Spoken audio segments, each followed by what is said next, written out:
Can you tell if someone has anxiety by looking at them? I think you can, or by the fact that everybody has some kind of anxiety.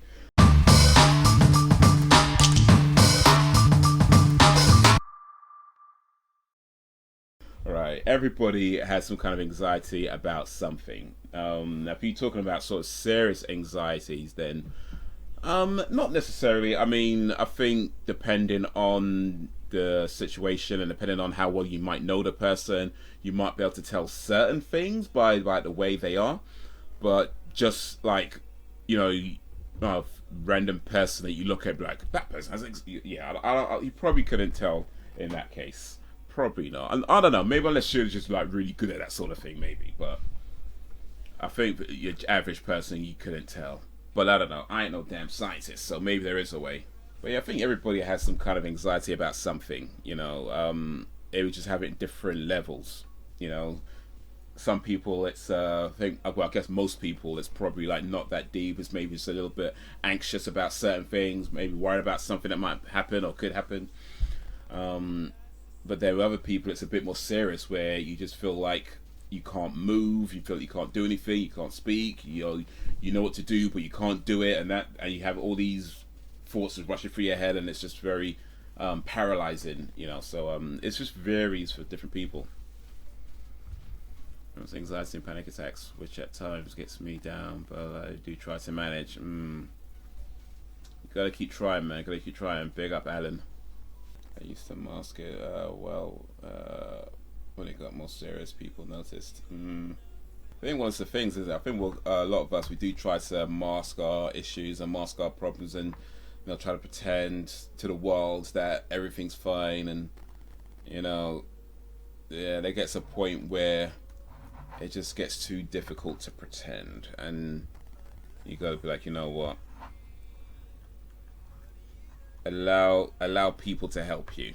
I think there's a strength in that, to allowing people to help you.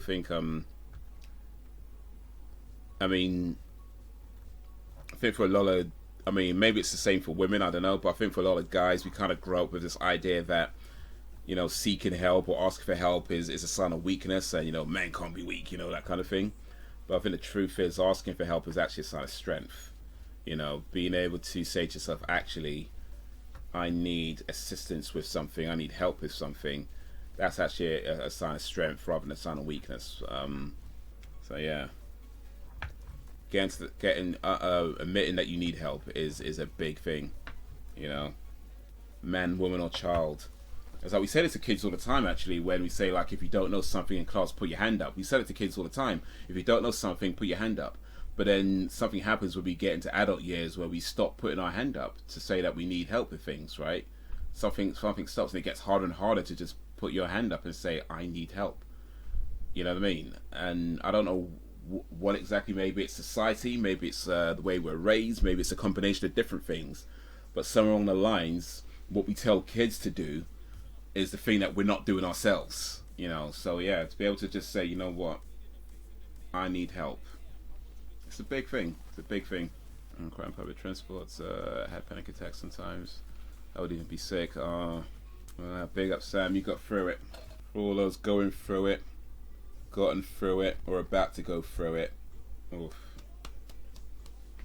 Life could throw a lot of things at you, and it's like, could be tough, man. It could be tough, but yeah. Admit you need help is the strongest thing any person can do. Indeed, man. Indeed. Just saying, you know what? I need help with something. Well, everything has to be, oh, I can do anything. I don't need help with anything. I'm the man. I can do anything. Nah, that's insecurity. That's insecurity speaking. Trying to prove something. That's what that is. Trying to prove that you're this ideal, like I was saying before. Trying to prove something. Trying to present yourself as this thing that you're not. There's no shame in admitting that you need help. It must be a part of me, but I'm trying not to let it define me. Big things, man, big. There's always something. Yep. Just when you thought it was over, something comes along.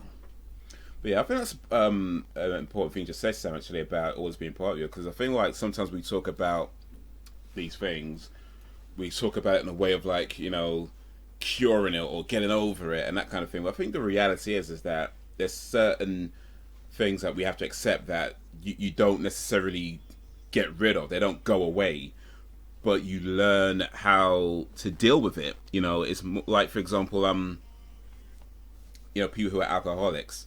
One of the things they say in AA meetings is that, when they do AA meetings, they say, "My name is such and such, and I'm an alcoholic." And they always say, "I am an alcoholic," even though they haven't had a drink for like 10 years, 15 years, 20 years, or even longer. Sometimes they always say, "I am an alcoholic," and it's to do with recognizing that it's always a part of you. Because when you recognize that it's there, you understand that it's there. That it's something that you keep dealing with. Something that you keep trying to understand and manage, and not give into it. Trying to act like it's no longer there, like it's no longer a problem. I think when you do that, it's like it's still there. Pretending it's not there doesn't mean that it goes away. It just means you're no longer dealing with it. So yeah, I think what you just said about understanding it will always be a part of you, and that means that you know that it's something that you're always dealing with, and something that when certain things happen, you kind of recognize, okay, this is what's happening, and then you know what to do going forward. So yeah. Like I said, exercise, fasting, etc. It's helping me way more than any pill did. The pills made me feel like I wasn't even human. Pills. Avoid pills as much as possible. That's my unsolicited medical advice. Avoid medication as much as possible. I mean, look, real talk. Sometimes you just gotta, right? Sometimes you just gotta. But I do feel like if you can do things other ways, do it other ways. So yeah, exercise, healthy and fasting, anything that doesn't involve injecting chemicals into your body. If you unless you absolutely have to. So like I say, if you got to do it, you got to do it, right? You know what I mean? If they're treating you for some weird disease that's only cured by some, injection of, I don't know, battery acid or whatever, it is what it is. But I'm pretty sure battery acid doesn't cure you or anything. But you know what I mean? Like if you got to take an injection for something, then you got to do it. But if you don't have to, if you can deal with it through exercise, through other means, then yeah, I feel like that's just always going to be a better option. Now, where's my PhD? Somebody give me a medical degree, because I feel like I've earned it now. Big up for getting help, man. Getting help with the panic and the anxiety attacks. Big up to Adam for getting help. Bruh. Strong man right there. I don't take any. That's actually one of the reasons why I was a bit reluctant to do the vaccination. Because I don't particularly like the idea of being injected with anything. But I did kind of feel like, you know what, maybe this is this time where, yeah, maybe it's got to be done. Maybe this is the one where it's got to be done. So yeah, I've got it booked for next week.